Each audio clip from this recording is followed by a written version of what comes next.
Before we get into today's Ravens news and rumors, I am once again asking you guys to subscribe to our Ravens YouTube channel. If you want videos all year long, including the season and the off season, well, we're free. Hit that big red button right now.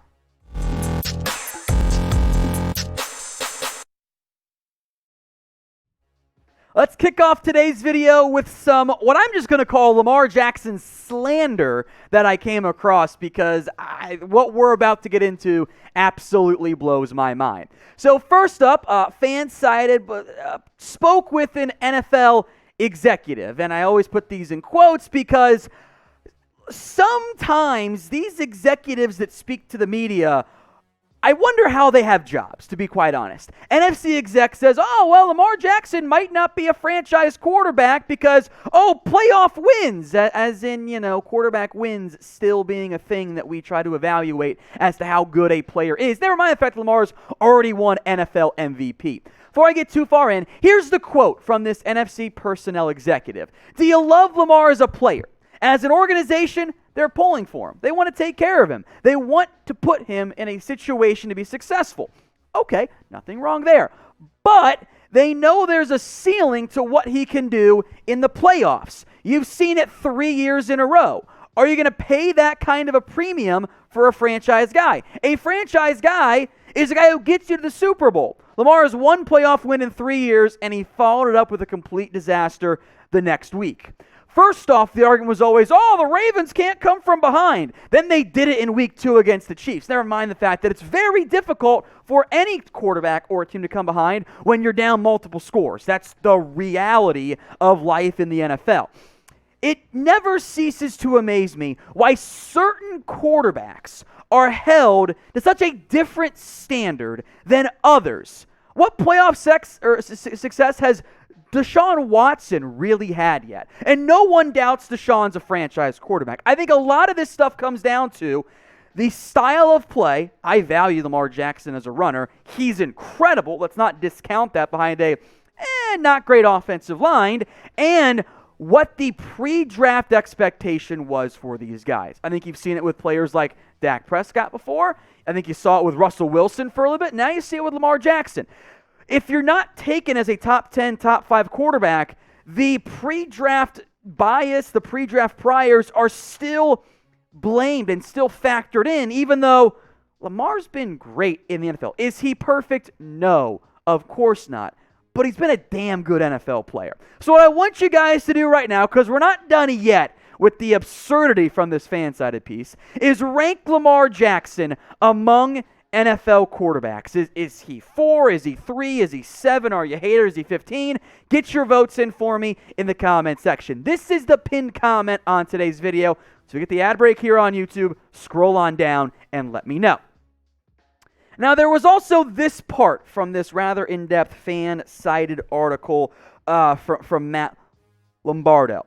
A quote, prominent NFL agent spoke to fans cited about what the contract could look like for Lamar Jackson. And maybe there's something being missed here in translation in this interview, but that's on fan-sided. If so, the agent says the deal could be similar to the recent deals for Marlon Humphrey, Ronnie Stanley, and Mark Andrews, which would put Lamar Jackson's contract at around $18 million per year. This is ridiculous. If this agent actually thinks that, every NFL player should fire him. $18 million per year for Lamar Jackson is a joke. You can double that figure, and it would still be a team-friendly contract. How does an agent have that little awareness for what's actually going on around the NFL? $18 million is wildly low for a franchise quarterback. Josh Allen just got 43. Dak got 40. Deshaun got 39 per year. That's where Lamar Jackson should be asking. That is the level of contract Lamar should be expecting from the Ravens. Now, we can get into the guaranteed, the non-guaranteed, etc. I get that.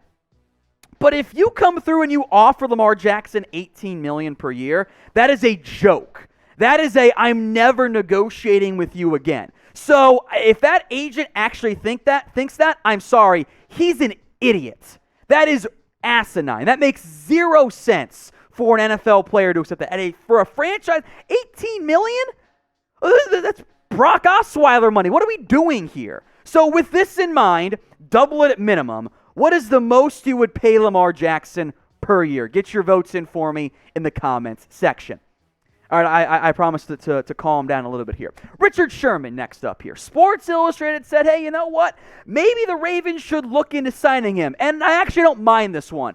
The Ravens, unfortunately, because maybe they're cursed, maybe they're not, have been dealing with significant injuries at cornerback this year. Marcus Peters is out. Amon Marshall, amongst others.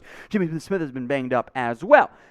Sherman, I wonder how he'd fit defensively. I think it'd be good enough for the Ravens. He's dealt with the off-the-field issues this year. That is a bit of a red flag for Sherman, but he wasn't as great as he was in 2020. He only played 5 games coming off the injury, plus the off-the-field issues that are a bit of at least a red flag for Sherman this year. But for the Ravens, I mean, they're thin.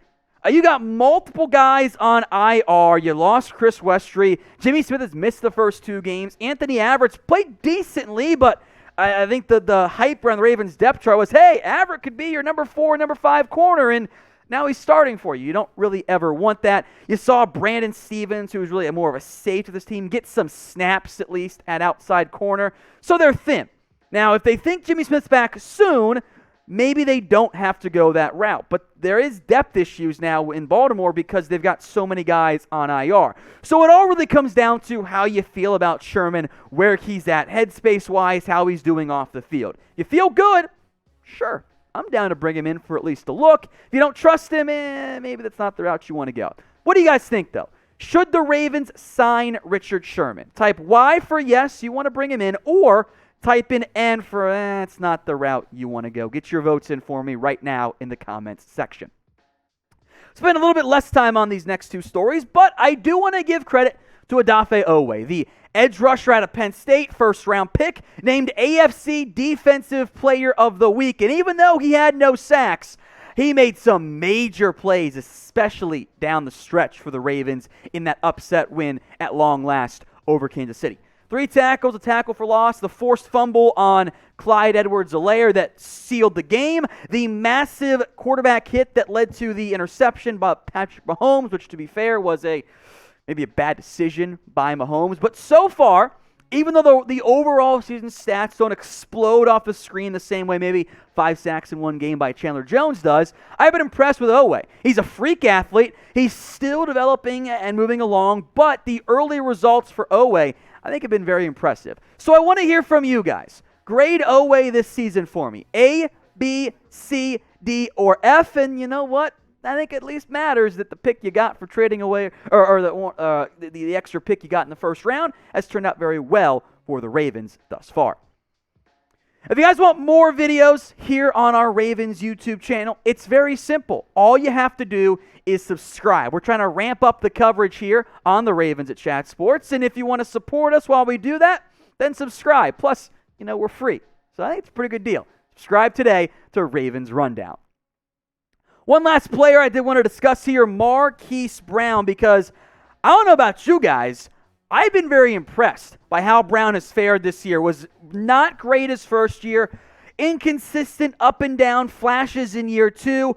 Is this the breakout third year? I kind of think that it is. He's looking like a playmaker for the Ravens. Targeted 16 times, 12 catches, 182 yards, and 2 scores. Now, admittedly, this is a small sample size for the Ravens and for Brown.